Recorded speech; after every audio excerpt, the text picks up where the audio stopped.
Has someone ever said to you, I told you already? And you're just sitting there thinking, when? Like you're generally trying to rewind it in your head because you don't remember it landing that way at all. And what's interesting is that both people are usually completely certain that they're right.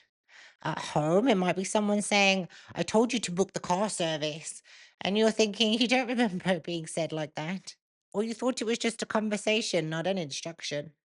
Or I told you to reply to that school WhatsApp, and you're like, I saw it, but I didn't register it as something I needed to act on. At work, it's similar. I mentioned it in the email, and you're thinking you read it, but in a full day of messages and noise, that specific instruction didn't land as something urgent or something you were responsible for. And what usually happens next is this quiet frustration on both sides. One person feels ignored, and the other feels blamed. But the real issue isn't memory or effect or even clarity. It's the behavior underneath it. We treat communication like it's complete the moment it's spoken. Like if I said it once clearly, then my job is done. I told you already. But that assumption, that saying something equals it being understood, is where everything starts to break. Because what we don't usually account for is what happens after something is said. It doesn't land in a clean space. It lands in real life. Someone multitasking, distracted, thinking about 10 other things, or just not fully present in that moment. So, even when communication is clear from the speaker's side, it doesn't guarantee it's been received clearly on the other side. And this is where things start to shift. Because when this becomes a pattern, something subtle happens in behavior. People stop checking if they were actually understood because they assume saying it once should be enough. And people stop asking for clarity because they assume they should have understood, or they don't want to slow things down, or they don't want to look like they had missed something obvious. So both sides start operating on assumption instead of confirmation. And that's where tasks get done based on interpretation, not intention.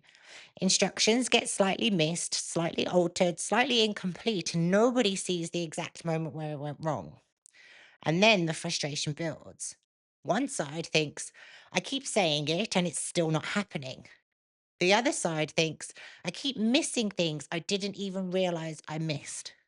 And over time, it doesn't just affect communication, it affects trust in clarity itself. And if you stay with that idea for a moment, you start to notice how often it shows up in everyday life in really small ways. I told you to pick up milk. I sent you the address. I said I needed that by Friday. And in all of these moments, the assumptions underneath is the same, that because something was said clearly once, it must have been understood clearly once. But people aren't static in how they receive information. Attention shifts, context changes. People are distracted or moving fast or already thinking about something else entirely when the message lands. So even when something is said properly, it doesn't always land properly. And most of the time, nobody goes back to check that gap. We just assume it worked. And that's the reality behind the behavioral shift here. Because the alternative isn't saying things more clearly or repeating yourself more often. It's simply checking meaning before moving on. Not in a formal way, not overcomplicating it, just small moments like, did that make sense? Are we on the same page? Just to make sure I'm being clear here, because that's the part most people skip. And that's the difference between communication that is delivered and communication that is actually shared.